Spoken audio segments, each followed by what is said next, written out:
Today I want to continue my talk with you on dealing with triggers and emotional flooding that occur when you're recovering from infidelity. In my previous video, I wanted to explain to you what triggering and emotionally flooding were, and now we're going to talk about exactly what you both can do to cope with this really challenging aspect of infidelity recovery. I want to speak to both betrayed spouses and betraying spouses on what you can do to successfully navigate this. As we recognize what it is that's going on, realize it's not a bad thing that we're experiencing this.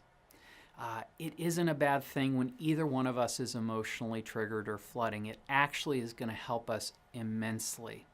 I want you both to move from a mindset of asking, why do I have to, or why did this happen, to what do I need to do? Well, with that, I want to speak to both of you about our very first step in dealing with triggers and flooding, and that is to recognize and accept that it's occurring.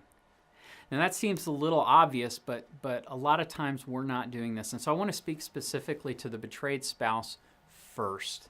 And I want to say to you, I want you to get good at noticing when you're beginning to experience a flood of painful emotions or intrusive memories. This can be brought on by intrusive thoughts throughout the day, hearing a song on the radio, or just driving through a certain part of town, just to name a few. I want you as the betrayed spouse to be compassionate with yourself, to be gentle with your heart, accepting what it is you feel, and that stepping into it and feeling what it is you feel is the way forward in recovery. Sometimes as a betrayed spouse, you can really get down on yourself and think, why do I have to feel this? Or there's something wrong with feeling this, or I don't want to, and so can I make it go away? And I want you to move against that and instead be compassionate and say, okay, I'm afraid right now. I'm hurt right now. I'm struggling right now. And feeling this again is actually the way to get through it. To the betraying spouse, your accepting, your noticing is going to take the form of not pointing out when you think your spouse is triggered or flooding. I always have to laugh when I sit with a couple and a betraying spouse says, yeah, my wife got so upset because I pointed out to her that she was flooding. That has never been appreciated by a betrayed spouse in the history of ever. So don't do that. And what I want you to do is I want you to take all of your energy and focus it on accepting what you're feeling in that moment. You're probably feeling shame. You're probably feeling anger. You're probably feeling a lot of emotions as a result of the decisions that you've made in regards to the infidelity. And I want you to really check into those. I want you to tune into those. Don't try to avoid them. And don't try to manage your spouse's pain. Sometimes a betraying spouse can think that their job is to say the right thing and do the right thing to get their spouse to calm down and be okay. That's what we call managing your spouse's pain. I don't want you to do that. Instead, what I want you to do is let your spouse know that you're here and you want to hear anything they want to tell you. The second step is I want you to both determine, what exactly am I reacting to right now? What is going on here? I want to give you, as the betrayed spouse, to begin with a decision tree of different things that you may be reacting to. And again, being aware of what you're reacting to is going to help you to deal with them effectively. First, again, to the betrayed spouse, I want you to think about, am I reacting to a current threat, okay? Something dangerous that's going on right now that needs my attention or that isn't quite right. Examples of this would be that your spouse is hiding their cell phone or becoming hostile. Maybe they're attempting to make you feel guilty because you're hurting. Those would be examples of current red flags that are going on. The second thing you may be responding to is your memory of the hurtful things that have been done to you. Your memory of the infidelity, your thoughts about the infidelity. This can be brought on by seeing someone who's got the same name as the affair partner, or hearing about your friend's husband who is struggling with pornography after you just found out your husband was struggling with pornography. What am I responding to there? A third option is, are you reacting because the information that's been disclosed between you and your spouse has left holes and you're not able to make sense with the information that you have? Remember that one of your main goals right now is to try to make sense of your world. It's kind of been turned upside down, and so sometimes you may get to a point where you're lining up all the different things that your spouse has told you, all the different details and bits of information that they've given you, and you're trying to make sense of those, and they're just spots that either aren't measuring up or there are gaps in the information. A fourth and final thing that I'll give you as the betrayed spouse that you may be reacting to is a loss of connection with your spouse. I tell couples all the time that marriage is a dance of connection. That's what it's all about. It's about connection. It's about closeness. And so when we think about that, we're connected as spouses, and there are times, there are seasons, there are moments where we can feel distant. We can feel disconnected from our spouse, like we're not emotionally close. And when that happens, that's a really anxiety-provoking situation. That's an uncomfortable, distressing position to be in. And so that may be what's going on here. I want you to ask yourself, do I feel connected with my spouse right now? Or is part of what I'm feeling the fact that I feel disconnected from them right now? Now, shifting to the betraying spouse, I want to speak to you. I want you to think about what you're reacting to. And yes, you can be triggered and you can be reacting as well. Are you having reminders and triggers? Are you having floods of shame as you go through your day, as you have different situations that are reminding you of what you've been through? Are you withdrawing as a result of that? Oftentimes, betraying spouses will just kind of quietly withdraw as they feel their pain and they struggle with their shame that they felt during the day. Another thing that may be happening, another option of what's going on and what's triggering you right now, is your spouse's pain. Let's face it, if you come home and you see your wife crying or your husband struggling, you may feel a flood of pain because seeing your spouse hurting is tapping into your pain.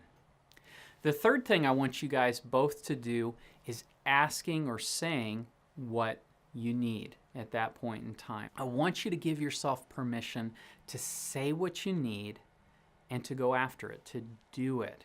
Determine, the phrase that I'll use here, determine what would be helpful to you right now. There are times that you'll want to be able to talk with your spouse or vent to them.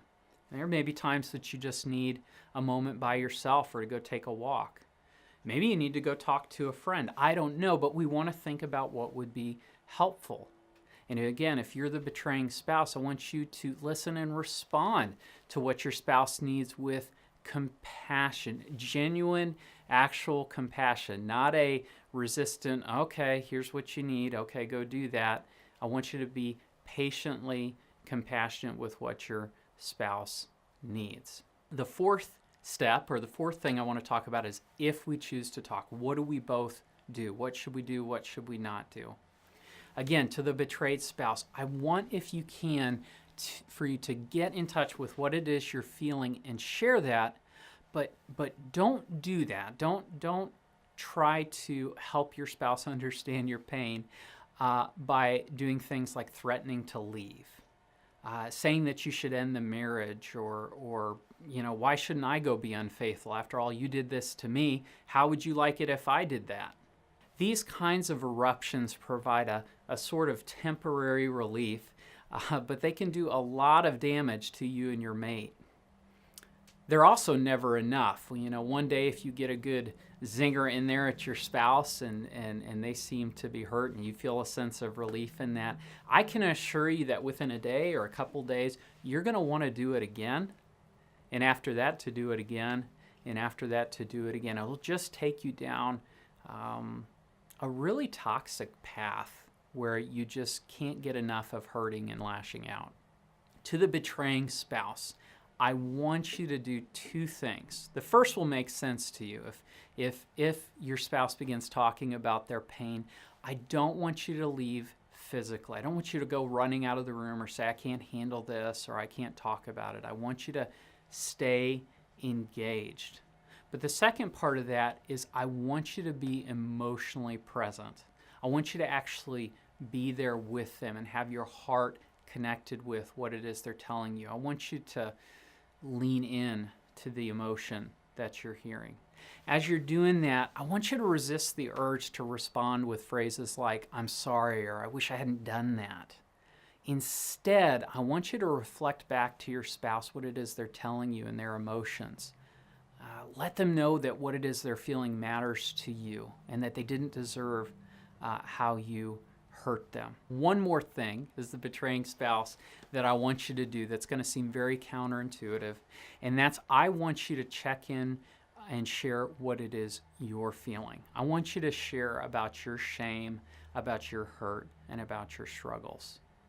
Oftentimes, betraying spouses will come in and say, what right do I have to say that I'm hurting or that I'm struggling or having a hard time? I'm the one that caused this mess. I'm the one that did this. I'm just here. I just need to be there for my spouse. I really shouldn't say anything at all. I don't deserve it. Oftentimes, a betrayed spouse will share their pain and be dealing with their hurt, and in their mind, they're wondering, does what happened matter to my spouse? Does it affect them? Does it weigh on them? And the reality is, when I sit with a betraying spouse, it does. They're experiencing a tremendous amount of pain, a tremendous amount of shame and hurt. But again, they're not sharing it because they think their spouse doesn't want to hear it, or it would be selfish for them to do that. Finally, the last thing to both you guys in finishing this up is I want you both to have an attitude of gratefulness for the blow-ups. And no, I'm not kidding. I want you to be grateful for these blow-ups, for these triggers and this emotional flooding. These emotional blow-ups cause us to look at what's happening in our lives, in ourselves, and in our relationship. They're a blessing, believe it or not. They make us face what's really going on in our lives and then do something about it. It's like a cleansing process. It's like getting rid of all the junk. And as you do that, that's going to allow complete and full healing to occur in yourselves individually and also in your relationship. The alternative is ongoing pain and distance, always being reminded of the past and running from it. As you guys engage in these healing encounters, it may seem like the pain will never end, but I promise you it will. And out of that, something really new and exciting can be created, a new marriage, a new and amazing relationship. Well, I hope this video has provided encouragement and direction to you both in your recovery process. Look forward to seeing you in future videos.